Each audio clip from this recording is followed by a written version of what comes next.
আপনারা সবাই জানেন যে 12টি 35টি জায়গার মধ্যে 35টি পঞ্চায়েত সমিতি বা 35টি লোকেশনের মধ্যে ইতিমধ্যে ইলেকশন হয়েছে বা পোলিং সম্পন্ন হয়েছে।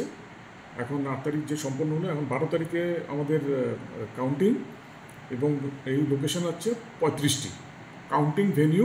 35টি ব্লকে 35টি জায়গাতে কাউন্টিং চলবে, গ্রাম পঞ্চায়েত, পঞ্চায়েত সমিতি এবং জেলা পরিষদের জন্য। এবং এই কাউন্টিং ভেনিউগুলিতে নিরাপত্তা বাহিনী মোতায়েন করা আছে, উপযুক্ত সিকিউরিটি রেসপন্সিবিলিটি এখানে পুলিশের, ওনারা অ্যাডিকুয়েট ডিপ্লয়মেন্ট করেছে। প্লাস এখানে প্রহিবিটরি অর্ডারও ইনফোর্স আছে আর কি, যেটা বিভিন্ন লোকেশনগুলির মধ্যে প্রহিবিটরি অর্ডার যেটা থাকার কথা, সেই প্রহিবিটরি অর্ডারও আছে। তাছাড়া যদি কেউ সাধারণ মানুষ গণনার রেজাল্ট জানতে চায় তাহলে কীভাবে জানতে পারে, আপনাদের কী ব্যবস্থা রাখা হবে? আচ্ছা, এবার প্রথমবারের মতো রাজ্য নির্বাচন কমিশনের প্রথমবারের মতো আমরা এনআইসির সহযোগিতায় আমরা পুরো ব্যাপারটাকে আমরা অটোমেশন করেছি। আমরা এখানে কাউন্টিং হল থেকেই যে ডাটাটা আসবে সেই ডাটাটা সফটওয়্যারের মাধ্যমে এটা ফিট করা হবে।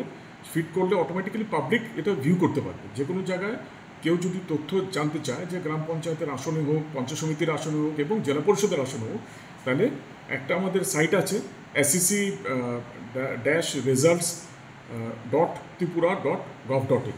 এটাতে যদি কেউ লগ ইন করে তাহলে সেই রেজাল্টটা ওনারা দেখতে পারবে, ট্রেন্ড দেখতে পারবে, রেজাল্টটা দেখতে পারবে যে কোনো আসন। কতটা নাগাদ গণনা শেষ হতে পারে বলে ধারণা করা হচ্ছে? এখন যেখানে সংখ্যা কম, যেখানে সেখানে তো 7টা থেকে 8টা থেকে তো শুরু হবে এখানে। তো এটা অ্যাকচুয়ালি একটু ভ্যারি করবে। যেখানে সিটের সংখ্যা বেশি, তো সেখানে রাউন্ডের সংখ্যা অটোমেটিক্যালি বেশি হবে। আর যেখানে সিটের সংখ্যা কম, সেখানে কম হবে আর কি। কোনো কোনো জায়গাতে হয়তো 3-4টা রাউন্ডে শেষ হয়ে যাবে, কোনো কোনো জায়গায় আবার 10টি রাউন্ডও লাগতে পারে। তো সেক্ষেত্রে একটু ভ্যারি করবে, প্লেস টু প্লেস এটা ভ্যারি করবে।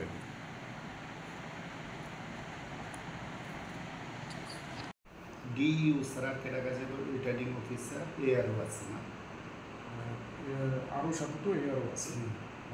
এআরওটা তো জেলা পরিষদেরও এআরও আলাদা আছে এবং ব্লকেরও সেপারেট মানে এআরও আছে।